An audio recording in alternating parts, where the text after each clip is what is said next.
welcome to this lesson on timing impacts, understanding that time is not on your side. First, we're going to start with an example.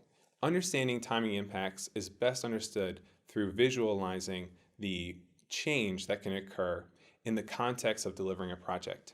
In this case, we're going to take a look at the choice that you can make, or the project of developing a car for a mass market, especially one that's in a metropolitan area. So to begin, in the year 2000, if we take a look at the cost of car ownership, the typical lease was about $300 a month. We had an operating cost of about $3 to $5 a trip in order to get to and from work. And then in order to park, maybe $2 a day. When you compared that to a taxi service of about $30 a trip, then the capability ROI of being able for the customer to drive themselves and purchase that leased car made sense if they were making half a trip a day. And that's half a trip in order to get to work, in order to get to the store, or to go see loved ones.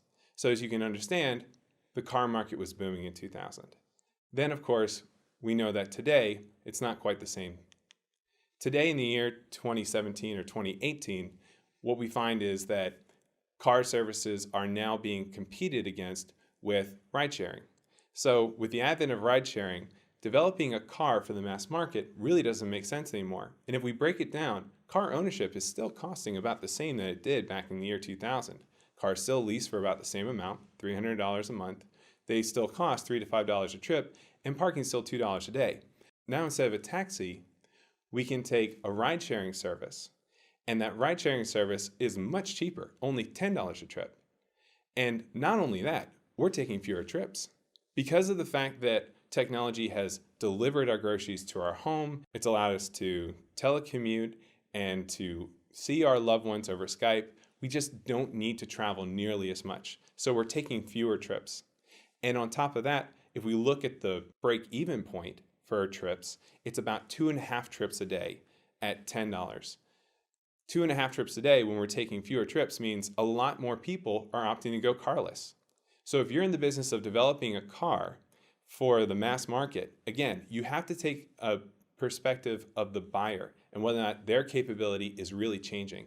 And for the metropolitan buyer, it's not. In fact, the capability would be a negative purchase for many buyers in metropolitan areas that have these services and have access to Amazon Fresh or Skype or Zoom or whatever FaceTime app they want to use.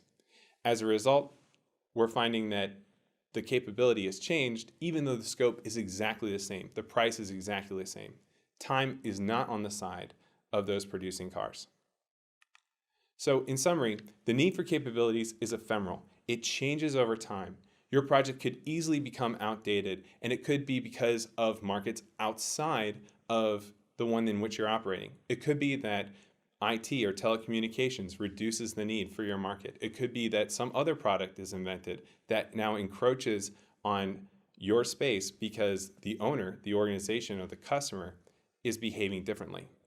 And as a result, you need to deliver earlier. So in our past example, if you could deliver the best product for the market in 10 years or a good one in 5, it really made sense to deliver the product in 5 years. And you would never have known as the car manufacturer that Uber was going to spawn or that FaceTime and mobile technology was going to become so democratized. But you should know that time is not on your side and you need to deliver quickly.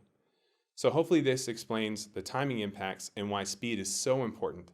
We look forward to seeing you in the rest of the course where we'll talk about marketing impacts and other reasons why speed is essential to your project. Hey there, did you enjoy that lesson as much as I did? If you did, go ahead and give us a like. If you want to see another one, go ahead and subscribe. And if you have any questions or comments, put them below and we'll get back to you as soon as we can. Moreover, is there somebody in your life who really needs this lesson right now? If so, go ahead and share it with them. I'm sure they'll appreciate it. Now, we look forward to seeing you in the next lesson where you can learn even more from the University of Maryland Project Management Center for Excellence. Thanks so much.